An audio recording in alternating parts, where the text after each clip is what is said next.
نحمده ونصلي على رسوله الكريم اما بعد فاعوذ بالله من الشيطان الرجيم بسم الله الرحمن الرحيم رب اشرح لي صدري ويسر لي امري واحلل عقدة من لساني يفقهوا قولي ان الله اشترى من المؤمنين انفسهم واموالهم بان لهم الجنة يقاتلون في سبيل الله فيقتلون ويقتلون وعدا عليه حقا في التوراة والإنجيل والقرآن ومن أوفى بعهده من الله فاستبشروا ببيعكم الذي بايعتم به وذلك هو الفوز العظيم التائبون العابدون الحامدون السائحون الراكعون الساجدون الآمرون بالمعروف والناهون عن المنكر والحافظون لحدود الله وبشر المؤمنین۔ حقیقت یہ ہے کہ اللہ نے مومنوں سے ان کے نفس اور ان کے مال جنت کے بدلے خرید لیے ہیں۔ وہ اللہ کی راہ میں لڑتے ہیں اور مارتے اور مرتے ہیں۔ ان سے جنت کا وعدہ اللہ کے ذمے ایک پختہ وعدہ ہے، تورات اور انجیل اور قرآن میں۔ اور کون ہے جو اللہ سے بڑھ کر اپنے عہد کا پورا کرنے والا ہو؟ پس خوشیاں مناؤ اپنے اس سودے پر جو تم نے خدا سے چکا لیا، یہی سب سے بڑی کامیابی ہے۔ اللہ کی طرف بار بار پلٹنے والے، اس کی عبادت کرنے والے، اس کی تعریف کے گن گانے والے، اس کی خاطر زمین میں گردش کرنے والے، اس کے آگے رکوع اور سجدے کرنے والے، نیکی کا حکم دینے والے، بدی سے روکنے والے اور اللہ کی حدود کی حفاظت کرنے والے، اس شان کے ہوتے ہیں وہ مومن جو اللہ سے خرید و فروخت کا یہ معاملہ طے کرتے ہیں۔ اور اے نبی صلی اللہ علیہ وسلم، مومنوں کو خوشخبری دے دو۔ ان آیات میں ایک بیعت کی، ایک معاہدے کی، ایک تجارت کی بات ہو رہی ہے۔ یہ پیغام تمام انسانیت کے لیے ہے، یہ حکم ہمارے لیے بھی ہے۔ یہ آیت صرف ان مسلمانوں کے لیے ہی نہ تھی، یہ ہمارے لیے بھی ہے۔ تو آئیے دیکھتے ہیں کہ اس آیت کی روح سے ہم کیا کر سکتے ہیں اور ہمارے لیے جنت کا سودا کرنے کے کیا ذرائع ہیں، کیا طریقے ہیں، کیا مواقع ہیں، کیا چانسز ہیں۔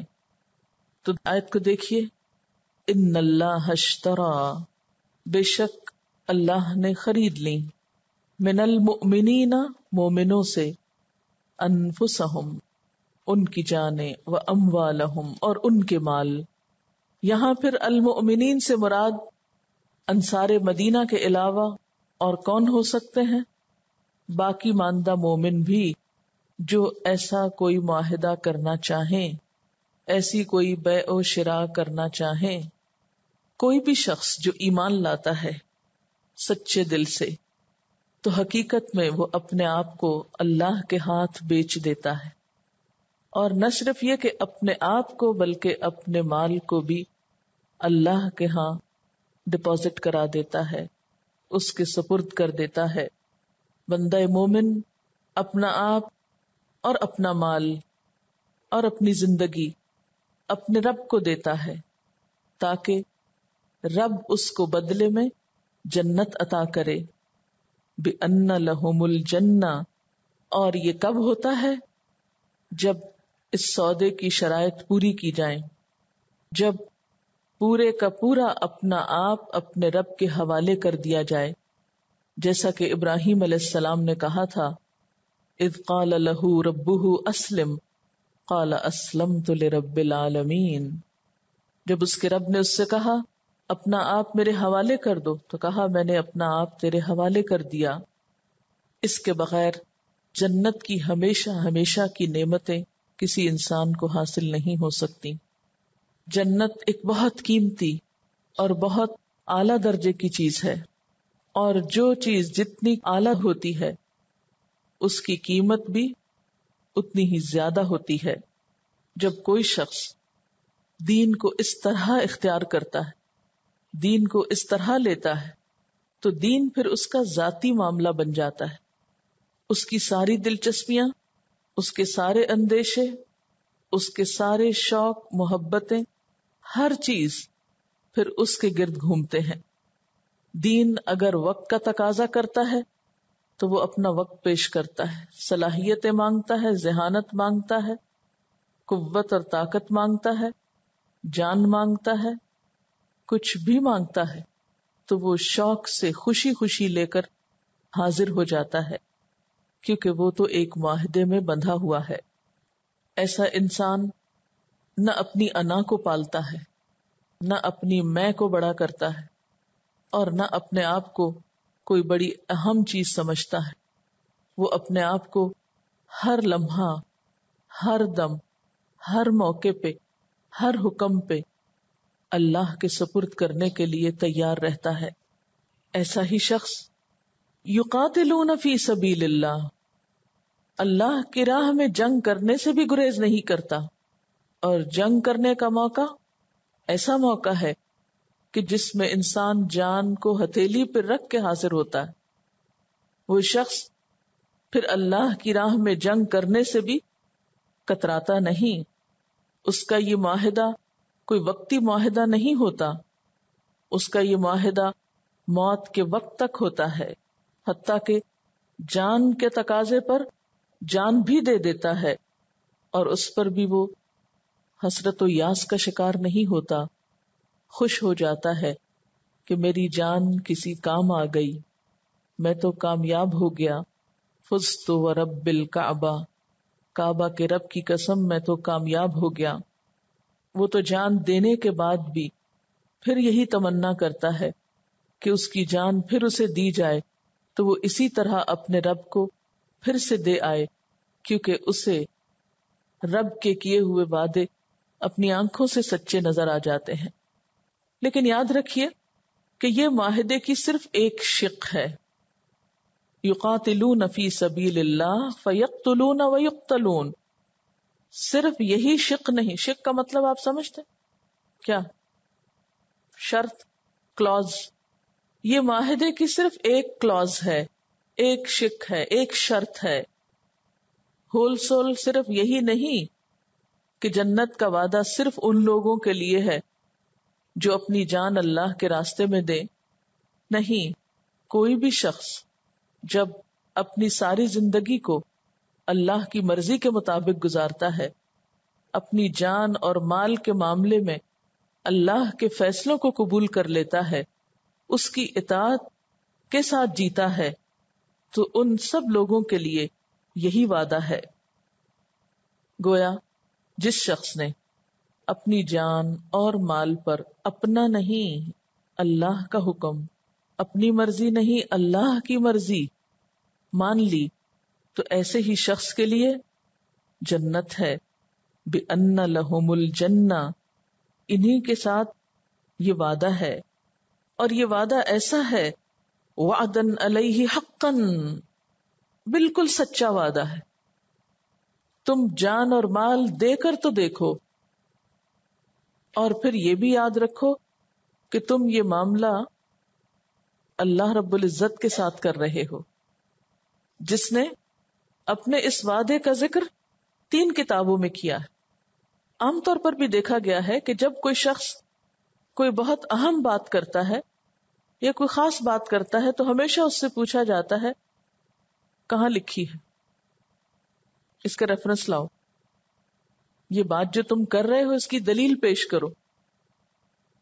تو علمی دنیا میں کوئی بات بغیر دلیل کے نہیں کی جاتی، صرف جذباتی طور پر نہیں کی جاتی، بلکہ اس کے لیے ود ریفرنس بات کی جاتی ہے. جدید دنیا میں جتنی بھی تحقیق ہو رہی ہے اس میں کوئی بھی باتیں محض خیال کے طور پر قبول نہیں ہوتی، اور ہر اہم بات کے لیے ریفرنس کا دینا ضروری ہوتا ہے. سنی سنائی باتیں، جذباتی باتیں، خیالی باتیں کافی نہیں ہوا کرتی. تو یہاں پر بھی یہ وعدہ محض ایک زبانی وعدہ نہیں ہے، یہ بات تو تحریری طور پر بلیک اینڈ وائٹ میں باقاعدہ لکھی ہوئی ہے، اور کہاں صرف ایک کتاب نہیں 3 کتابوں میں لکھی ہوئی ہے. آپ میں سے جن لوگوں نے کبھی ریسرچ کا کام کیا ہو وہ جانتے ہوں گے کہ جب بھی وہ کوئی اپنے کسی سٹیٹمنٹ کی دلیل میں کوئی ریفرنس دیتے ہیں تو جتنے زیادہ ریفرنس ہو اور جتنے زیادہ اوتھینٹک ریفرنس ہو اتنی ہی وہ سٹیٹمنٹ یا اتنی ہی وہ تھیم یا وہ تھیسز یا نظریہ جو ہے زیادہ ویلیوبل ہوتا ہے، قابل اعتماد ہوتا ہے، جس کے لیے زیادہ دلائل آپ فراہم کر سکیں. تو یہاں پہ ہم دیکھتے ہیں کہ اللہ سبحانہ و تعالیٰ نے جب وعدے کا ذکر کیا تو محض زبانی وعدے کی بات نہیں کی، ساتھ 3 کتابوں کا ریفرنس بھی دیا. وعدن علیہ حقا فی التوراۃ والانجیل والقرآن، یہ وعدہ تو بالکل سچا وعدہ ہے جس کا ذکر 3 کتابوں میں ہوا ہے. ومن اوفی بعہدہ من اللہ، اور اللہ سے بڑھ کر اپنا وعدہ کون پورا کرنے والا ہے، کون وفا کرنے والا ہے. فاستبشروا ببیعکم، بس خوشیاں مناؤ اپنی اس تجارت پر، الذی بایعتم بہ، جو تم نے اس کے ساتھ چکائی ہے. اپنی اس تجارت پر خوشیاں مناؤ جو تم نے اللہ کے ساتھ کر لی، اپنے اس سودے پر خوش ہو جاؤ جو تم نے اللہ کے ساتھ چکایا. وذالک ھو الفوز العظیم، اور یہی دراصل بہت عظیم کامیابی ہے. لیکن اس کے لیے ہم میں سے کتنے تیار ہیں؟ آپ دیکھیں کہ ہم اپنی ذہین ترین اولاد کو دنیا کے راستے میں لگاتے اور کھپاتے ہیں. اگر ان سے کہا جائے کہ دیکھو 1 سال کے لیے اپنی بیٹی کو ہمارے پاس بھیج دو دین کے لیے، کہ وہ تمہارے مرنے کے بعد تمہارے لیے صدقہ جاریہ بنے، خود بھی سنورے اور اوروں کو بھی سنوارے، تو اس پہ سوچتے نہیں اس کی تو شادی کرنی ہے اور ابھی اس کا یہ اور یہ کام رہتا ہے، ابھی تو میں نے اس کو فلان ٹریننگ دینی ہے. کیونکہ ہمارے ہاں عموماً کیا ہوتا ہے کہ ہم بچیوں کو پہلے پروفیشنل ایجوکیشن دیتے رہتے ہیں، حالانکہ ہمیں پتا ہے کہ ان کی بنیادی ذمہ داری کوئی تجارت نہیں ہے، بنیادی ذمہ داری انہوں نے باہر جا کے کچھ نہیں کرنا، نہ اللہ نے ان پہ کوئی ذمہ ڈالا. تو آپ دیکھیں کہ ہم اپنی بیٹیوں کے ساتھ کیا معاملہ کرتے ہیں. آج کل ہر ماں کا یہ ٹرینڈ ہے کہ بیٹیوں کو بھی وہ پڑھاؤ اور سکھاؤ کہ جس کی وجہ سے وہ کچھ کما سکیں. اگر انہوں نے کمائی نہیں بھی کرنی تو ان کے رشتے اچھے آئیں. یہی وجہ ہے کہ ہم بچیوں کو پریشرائز کر کے ان کو کبھی میڈیسن پڑھواتے ہیں، کبھی بزنس اسٹڈیز میں ڈالتے ہیں، کبھی کمپیوٹر کی ٹریننگ دلوا رہے ہیں، کبھی کچھ کر رہے ہیں، کبھی کچھ کر رہے ہیں. حالانکہ اللہ نے بیٹیوں پر کمانے کی کوئی ذمہ داری نہیں ڈالی، انہیں گھر کی شہزادیاں بنایا کہ دوسرے تمہارے لیے کما کے لائیں. انہیں شادی کے موقع پہ مہر دلوایا، انہیں والدین نے جہیز دیا، انہیں سب کچھ تیار ملا. لیکن ہم نے ان سب چیزوں کی ناقدری کر کے دوسرے راستوں سے اپنے آپ کو مطمئن کرنا چاہا، اور ایک پورے معاشرے کا ٹرینڈ اس طرح چینج کر دیا کہ ہر لڑکی انڈیپینڈنٹ ہوگی تو شاید خوشحال ہوگی. اور پھر وہ سب کچھ انہیں سکھانا چاہتے ہیں کہ جس سے وہ کمانے والی بن جائیں. ٹھیک ہے، اس میں عیب کی بات نہیں، لیکن صرف دنیا کمانے والی بن جائیں، دین کے لیے بھی کچھ وقت نکالیں، تو وہ ہمارے پاس وقت نہیں. ہم میں سے کتنی مائیں ہیں جو یہ بھی پلان کرتی ہوں کہ ان کو دنیا کی اچھی ایجوکیشن کے ساتھ دین کی ایجوکیشن بھی دینا ہے، اس کے لیے بھی وقت لگانا ہے، اس کے لیے بھی کچھ مال خرچ کرنا ہے. فرمایا کہ جب تم اس راستے میں آؤ گے تو ذالک ھو الفوز العظیم، یہی بڑی کامیابی ہے. اس لیے کہ آپ دیکھیں کہ آج انسانوں کے پاس سب کچھ ہے، ذہنی سکون نہیں. آپ کو معلوم ہے کہ یورپ اور امریکہ کے بارے میں تو ہم سنتے تھے اکثریت جو ہے ٹرنکولائزر لیتی ہے، لیکن اب ہمارے ہاں بھی ان دواؤں کا استعمال کچھ کم نہیں رہا. سب کچھ ہوتے ہوئے خوشیاں ختم ہو گئیں. بڑے بڑے گھر موجود ہیں، بہترین لباس اور جیولری ہے، لیکن دل خوش نہیں ہے، آپس میں اتفاق اور محبتیں نہیں ہیں. انسان انسان کے خون کا پیاسا ہو چکا ہے، انسان انسان سے حسد کر رہا ہے، انسان انسان کا دشمن بنتا چلا جا رہا ہے. آخر کیوں؟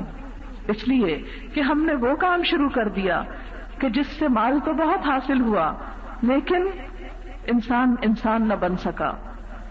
نبی اکرم صلی اللہ علیہ وسلم دنیا میں جب تشریف لائے تو دین کا جو پیغام آپ نے لوگوں تک پہنچایا اس سے لوگوں کی دنیا میں بھی خوشحالی آئی.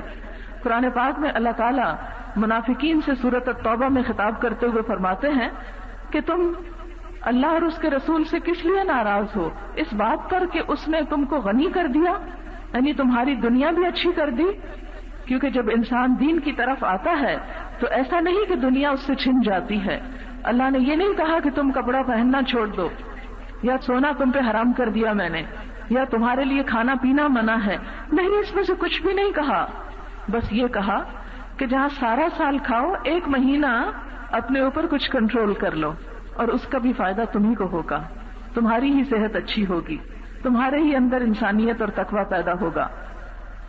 اس نے کہا ٹھیک ہے رکھو، بناؤ زیور اپنی حیثیت کے مطابق، لیکن جب بنا چکو تو ہر سال اس میں سے 2.5% جو ہے وہ غریبوں کو بھی دینا ہوگا. وہ یہ کہتا ہے کہ ٹھیک ہے 24 گھنٹے میں اپنے کام کرو، سو کھاؤ پیو، لیکن 1 گھنٹہ نمازوں کے لیے بھی رکھو. وہ یہ کہتا ہے کہ ہاں ساری زندگی بے شک یورپ گھومو لیکن میرے گھر بھی ضرور آؤ. اس نے دنیا ہم پہ بین نہیں کی، لیکن اس میں اپنا ایک حصہ رکھا، کیونکہ اس میں سے ایک ایک چیز انسان کو سکون دینے والی. آپ دیکھیں سارا دن آپ کام کاج کر کے جب تھک جاتے ہیں، سویر کے آپ سورج نکلنے کے وقت سے لے کے لگے ہوئے ہیں. مثلاً آپ نے اذان کے بعد فجر کی نماز پڑھی، ابھی سورج نہیں نکلا تھا تو پڑھ لی، اس کے بعد آپ اپنے دنیا کے کاموں میں لگتے ہیں. اتنی دیر دنیا کے کام کرتے رہتے ہیں کہ سورج نکل کے ڈھل جاتا ہے، ایک پورا فاصلہ طے کر چکتا ہے. آپ تھک جاتے ہیں اس وقت تک. دنیا دنیا دنیا. اللہ تعالیٰ آپ پر رحمت کرتا ہے، اس وقت آؤ میرے بندے، میرے آگے اب جھک جاؤ، آؤ نماز پڑھ لو، ہاتھ منہ دھو لو، آؤ کچھ اپنی روح کو سکون فراہم کرو. اس لیے کہ دنیا کے باتوں میں الجھ کر ہم اپنے آپ کو تکلیف پہنچاتے رہتے ہیں. مجھے ہمیشہ ایسے ہی لگتا ہے جب میں بہت تھک جاتی ہوں، نماز کا وقت آتا ہے تو مجھے یوں لگتا ہے جیسے ایک بچہ کھیل کھیل کے تھک جاتا ہے نا، تو ماں اس پہ رحم کرتی اور کہتی آؤ ہاتھ منہ دھو لو، آؤ بیٹھو کھانا کھا لو، چلو تھوڑا آرام کر لو، تھک گئے ہو اب تم. ہمارا یہی حال ہوتا ہے، سارا دن تھک جاتے ہیں کام کر کے، تو اللہ تعالیٰ کہتے ہیں اچھا آؤ ہاتھ منہ دھو لو، آؤ تھوڑا سا میرے آگے جھک جاؤ، آؤ دعا مانگ لو، جو چیزیں تمہاری کوشش سے نہیں ملی مجھ سے دعا مانگ کے لے لو. لیکن ہم سمجھتے ہیں کہ صرف ہر چیز ہماری کوشش سے ملے گی، لہذا نماز نہیں پڑھتے اور کاموں میں لگے رہتے ہیں. اللہ کی محبت بھری پکار کو سنی انسنی کر دیتے ہیں. اور کیا ہوتا ہے اس جرم میں، ہم اپنے اوپر جب ظلم ڈھاتے ہیں اللہ کی طرف نہ جا کر، تو ہمارے دل کی پریشانی بڑھتی، بے سکونی بڑھتی ہے. وہ جو ہمیں اللہ سے مانگ کر لینا تھا وہ حصہ خالی رہ گیا. لہذا جب حال یہ ہو جائے تو پھر ہماری ساری کوششیں ہمارے ہی خلاف پلٹتی ہیں. پھر آپ دیکھیں کہ جب دن ڈھل جاتا ہے، ظہر کی نماز ہو جاتی ہے، پھر آپ کو آرام کرنے کا موقع ملتا ہے، پھر آپ دوبارہ دنیا کے کاموں میں مصروف ہونا چاہتے ہیں، پھر ہلکا سا ذکر آپ کو 4 رکعت پڑھوا دی جاتی ہیں، پھر آپ دنیا کے کام کرتے رہتے ہیں حتیٰ کہ سورج غروب ہو جاتا ہے، پھر ہلکی سی نماز آپ کو دی جاتی، پھر اس کے بعد آپ اور بھی ابھی آپ کو موقع ملا، پھر سونے کا وقت آ جاتا ہے. پھر اللہ تعالیٰ آپ کو کہتے ہیں کہ اچھا مجھے یاد کرو، دن بھر میں جو کچھ ہوا، کوئی گناہ ہوا، کچھ ہوا، معافی مانگ لو، توبہ کر لو، اسے مٹا دو. کوئی پتا ہے کہ سوتے میں دوبارہ اٹھنا نصیب نہ ہو، تو اپنے ہر چیز کام کاج کر کے، اپنے جسم کو دھو کے، وضو کر کے، اپنے گناہ بخشوا کے، نماز پڑھ کے اور اطمینان سے سو جاؤ کہ اگر دنیا سے چلے بھی جاؤ تو فکر نہ ہو تم کو، پاک حالت میں لوٹو. لیکن وہ نماز بھی ہم پہ بڑی بھاری ہے. ہم ویسے تو دعوے تو بہت کرتے ہیں کہ اللہ سے محبت ہے، لیکن جیسے اقبال کہتے ہیں نا کہ ہم سے کب پیار ہے تمہیں، نیند تمہیں پیاری ہے. محبت کے دعوے اللہ سے کرتے ہیں اور پیار ہمیں نیند سے ہے کہ جب ہم دنیا کے کاموں سے تھک جاتے ہیں تو نماز پڑھے بغیر سونا چاہتے ہیں، اور صبح پھر اٹھنے کو دل نہیں چاہتا اور نماز پڑھے بغیر سوتے چلے جاتے ہیں، اپنی مرضی کی من مانیاں کرتے ہیں، اور پھر کہتے ہیں جنت تو ہمارے لیے سودا کیا نہیں اور جنت ایسے ہی مل جائے گی. فرمایا ذالک هو الفوز العظیم، یہی تمہارے لیے کامیابی کی چیز ہے. اب آ جائیں زکوٰۃ کے اوپر. ہلکا سا کہ آپ مال کمائیں، سارا دن کمائیں، سارا سال کمائیں، جتنا چاہیں کمائیں، لیکن اگر سال بھر وہ تمہارے پاس رہ جائے تو کیا کرو؟ اپنے ان بھائیوں کو بھی اس میں سے کچھ نکال کے دو، اپنے رشتہ داروں کو، عزیزوں کو، کہ جو تمہاری طرح کے انسان ہیں، اللہ نے ان سے لے کے آزما لیا اور تمہیں دے کے آزما لیا کہ تم ان کو کچھ دیتے ہو یا نہیں دیتے۔ ان کی آزمائش ہو رہی ہے کہ ان کے پاس ہے کچھ نہیں، آپ کی آزمائش ہو رہی ہے کہ اللہ نے ان کا حق بھی آپ کو دے دیا اور آپ کے ہاتھوں دلوانا چاہا، آپ سے دلوا کے اجر چاہتا ہے کہ آپ ہی کو دے۔ اور پھر کبھی کبھار ایسا بھی ہو جایا کرتا ہے کہ دینے والے لینے والوں کی صف میں آ جاتے ہیں۔ اس وقت سے ڈرو، اس وقت کا خوف کرو کہ جب تمہارے ہاتھ سے یہ نکل کے کہیں اور چلا جائے اور تم دینے کی بجائے لینے والے بن جاؤ، پھر تم کیا چاہو گے کہ تمہارے ساتھ کیا کیا جائے؟ تمہاری ضروریات کو کوئی دیکھنے والا نہ ہو؟ نہیں، ہم چاہیں گے کہ ہمارے ساتھ نرمی اور بھلائی اور خیر خواہی کا معاملہ ہو۔ لہذا اللہ تعالی ہم سے دلواتے ہیں تاکہ دینے والے کبھی محتاج نہ ہوں، کیونکہ اللہ کا وعدہ ہے جو دیتے ہیں وہ کبھی بھی فقیر نہیں ہوتے۔ آپ صلی اللہ علیہ وسلم نے قسم کھا کے یہ بات فرمائی کہ صدقہ دینے سے مال کبھی کم نہیں ہوتا۔ ایک اور جگہ پر قرآن پاک میں آتا ہے وَمَا أَنفَقْتُم مِّن نَفَقَةٍ، کہ جو کچھ بھی تم خرچ کرتے ہو فَهُوَ يُخْلِفُهُ، وہ اس کے پیچھے اور لے آتا ہے۔ یعنی تم نکالتے جاتے ہو، پیچھے سے اور ڈالتا جاتا ہے، نہیں ختم ہوتا۔ اس کے خزانے بہت وسیع ہیں، تم دینے سے تھک جاؤ گے، وہ دینے سے نہیں تھکتا۔ تمہارا دے کر خالی ہو جاتا ہے، اس کا دے کے خالی نہیں ہوتا۔ لہذا جب انسان زکوٰۃ نکالتا ہے، اس کا مال پاک ہوتا ہے، اس کے دل سے حسد اور بخل کے جذبات نکلتے ہیں، دوسرے انسانوں کا بھلا ہوتا ہے، معاشرے میں سکون پیدا ہوتا ہے۔ آپ دیکھیں، کبھی دل پریشان ہو، صدقہ کریں، آپ کی پریشانی لازماً دور ہو جائے گی۔ آزما کر دیں، کسی بھوکے کو کھانا کھلا کے دیکھیں، کسی یتیم کے سر پہ ہاتھ شفقت کا پھیر کے دیکھیں، کسی کی ضرورت پوری کر کے دیکھیں، پھر آپ دیکھیں دل کو چین آتا ہے یا نہیں آتا۔ ہم ڈپریشن کا شکار ہیں، کیوں؟ کبھی سوچا ہم نے؟ اس لیے کہ ہمیں دوسروں کے دکھوں کا احساس ہی نہیں۔ جو دوسروں کے دکھوں پہ پریشان ہوتا ہے اس کو اپنے دکھ بھول جایا کرتے ہیں، اس کو پھر اپنے دکھ نہیں یاد رہتے، اسے دوسروں کے دکھ دور کر کے سکون ملتا ہے۔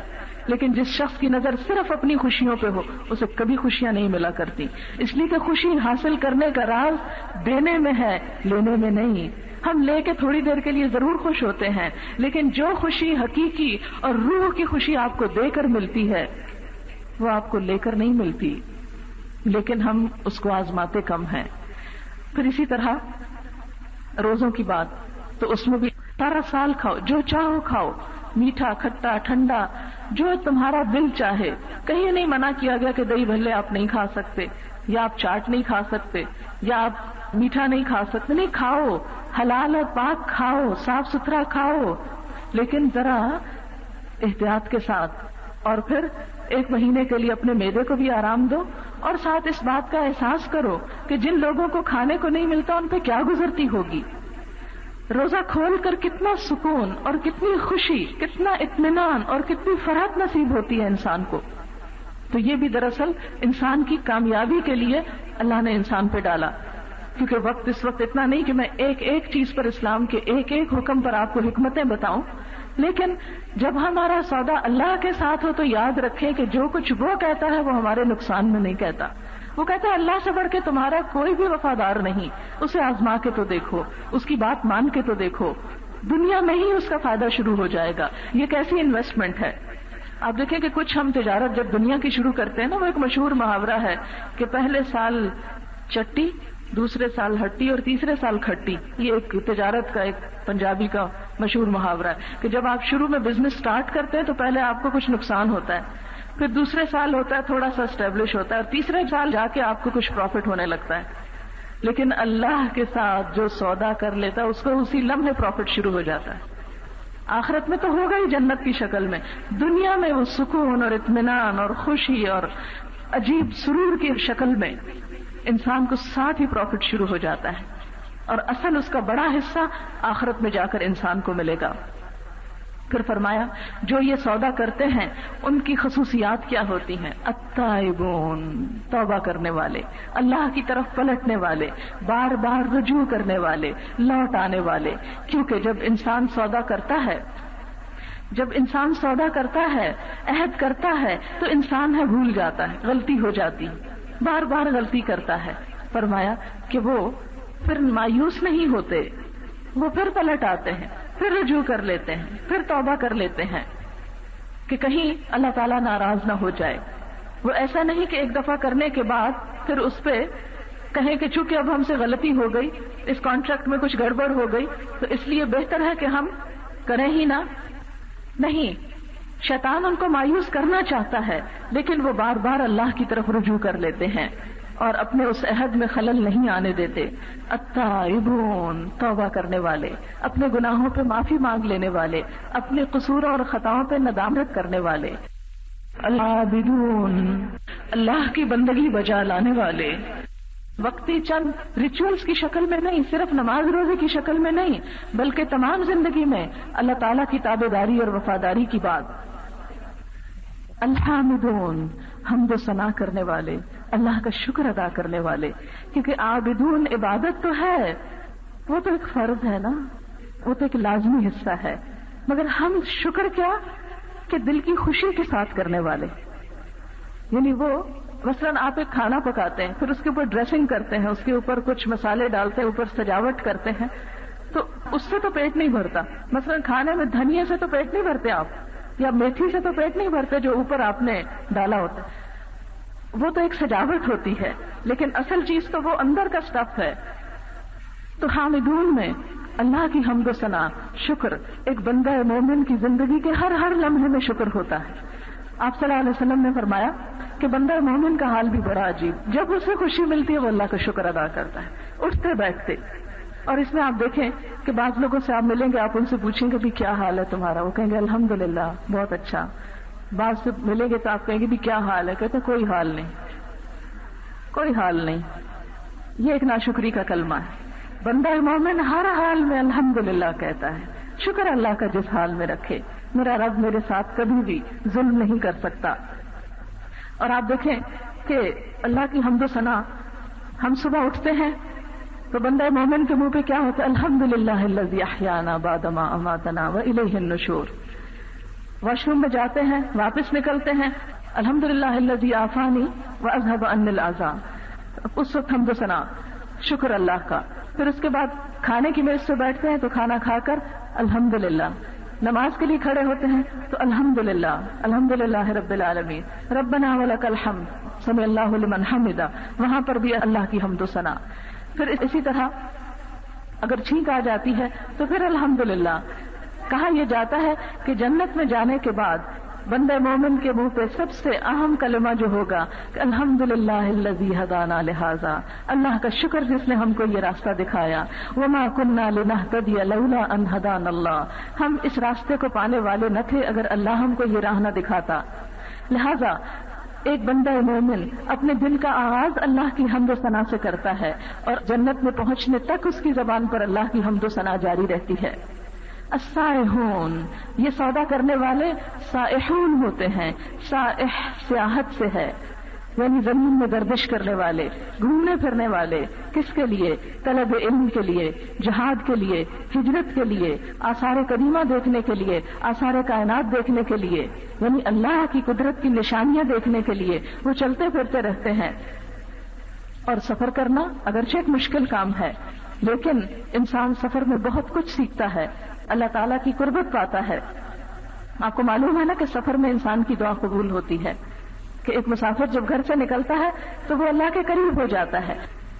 الراکعون الساجدون، اس کے آگے رکوع اور سجدے کرنے والے. اور سجدوں کی ویسے بھی بہت قدر و قیمت ہے.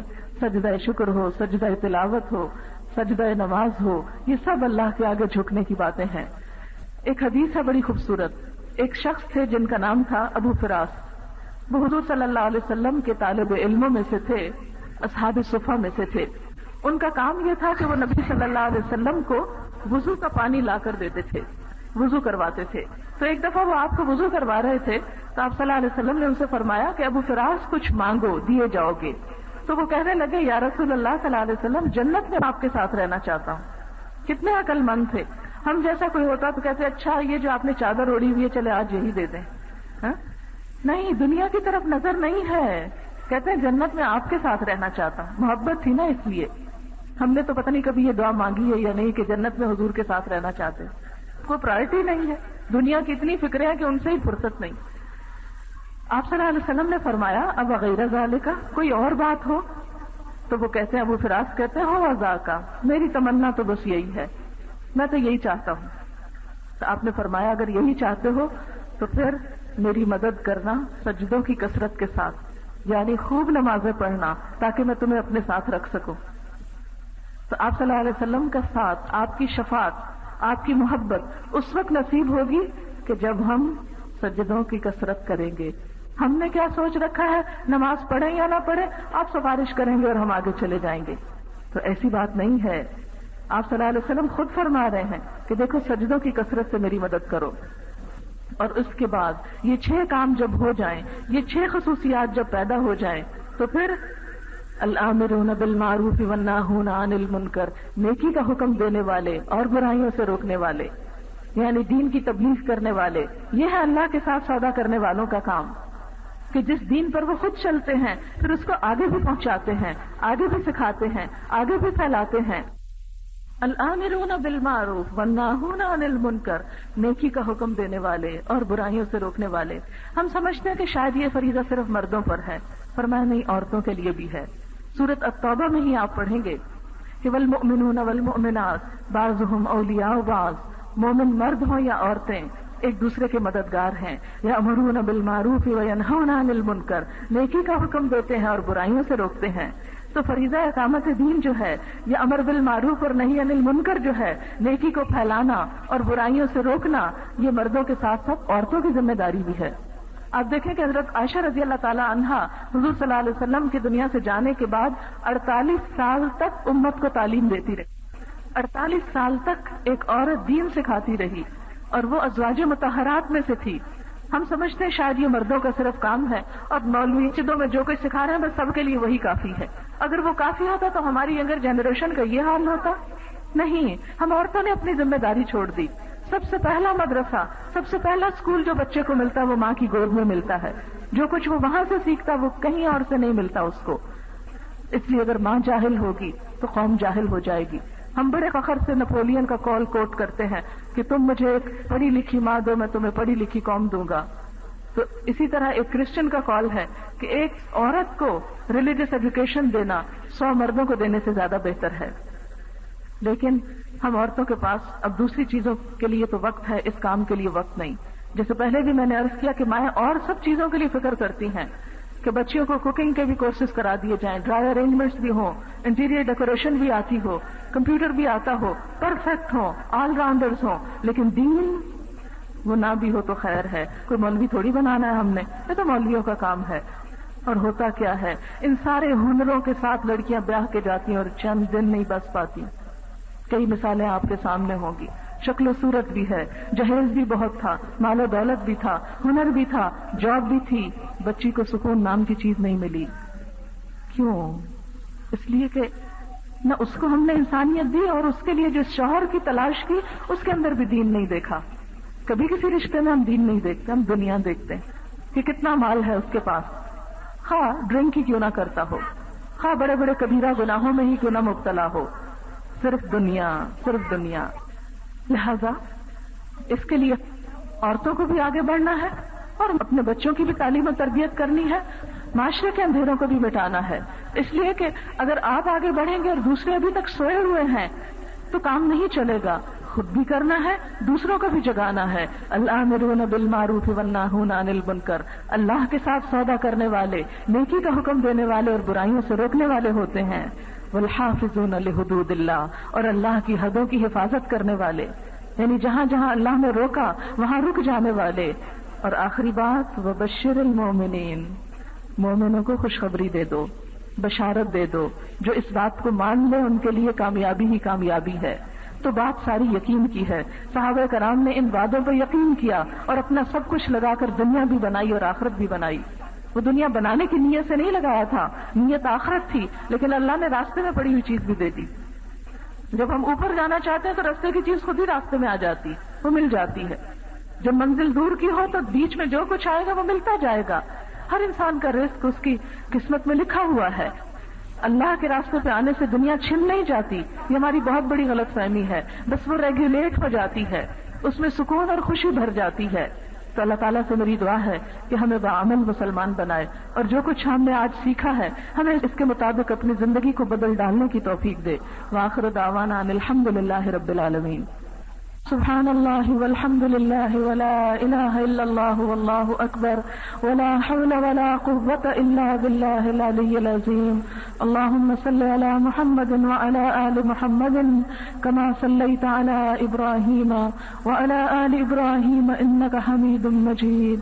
اللہم بارک علی محمد وعلى آل محمد كما بارکت علی ابراہیم وعلى آل ابراہیم انک حمید مجید. رب اشرح لي صدري ويسر لي أمري واحلل عقدة من لساني يفقهوا قولي. ربنا آتنا في الدنيا حسنة وفي الآخرة حسنة وقنا عذاب النار. ربنا اصرف عنا عذاب جهنم إن عذابها كان غراما إنها ساءت مستقرا ومقاما.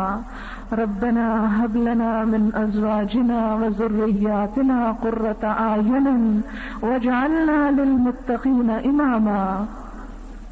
ربنا ظلمنا أنفسنا وإن لم تغفر لنا وترحمنا لنكونن من الخاسرين. ربنا أفرغ علينا صبرا وثبت أقدامنا وانصرنا على القوم الكافرين. ربنا آتنا من لدنك رحمة وهيئ لنا من أمرنا رشدا. ربنا لا تجعلنا فتنة للقوم الظالمين ونجنا برحمتك من القوم الكافرين. ربنا عليك توكلنا وإليك أنبنا وإليك المصير. يا حي يا قيوم برحمتك نستغيث. ربنا لا تزغ قلوبنا بعد إذ هديتنا وهب لنا من لدنك رحمة إنك أنت الوهاب. ربنا اغفر لنا ولإخواننا الذين سبقونا بالإيمان ولا تجعل في قلوبنا غلا للذين آمنوا ربنا إنك رؤوف رحيم. ربنا فاغفر لنا ذنوبنا وكفر عنا سيئاتنا وتوفنا مع الأبرار وآتنا ما وعدتنا على رسلك ولا تخزنا يوم القيامة إنك لا تخلف الميعاد. ربنا آمنا بما أنزلت واتبعنا الرسول فاكتبنا مع الشاهدين. ربنا اغفر لنا ذنوبنا وإسرافنا في أمرنا وثبت أقدامنا وانصرنا على القوم الكافرين. ربنا لا تؤاخذنا إن نسينا أو أخطأنا. ربنا ولا تحمل علينا إسرا كما حملته على الذين من قبلنا. ربنا ولا تحملنا ما لا طاقة لنا به واعف عنا واغفر لنا وارحمنا أنت مولانا فانصرنا على القوم الكافرين. رب زدني علما رب زدني علما رب زدني علما رب ارحمهما كما ربياني صغيرا. رب إني لما أنزلت إلي من خير فقير. رب لا تذرني فردا وأنت خير الوارثين. رب هب لي حكما وألحقني بالصالحين. رب أدخلني مدخل صدق وأخرجني مخرج صدق واجعلني من لدنك سلطانا نصيرا. رب أعوذ بك من همزات الشياطين وأعوذ بك رب أن يحضرون رب أوزعني أن أشكر نعمتك التي أنعمت علي وعلى والدي وأن أعمل صالحا ترضاه وأدخلني برحمتك في عبادك الصالحين فاطر السماوات والأرض أنت ولي في الدنيا والآخرة توفني مسلما وألحقني بالصالحين ربنا أتمم لنا نورنا ربنا أتمم لنا نورنا واغفر لنا إنك على كل شيء قدير ربنا تقبل منا إنك أنت السميع العليم وتب علينا إنك أنت التواب الرحيم. السلام علیکم ورحمۃ اللہ وبرکاتہ.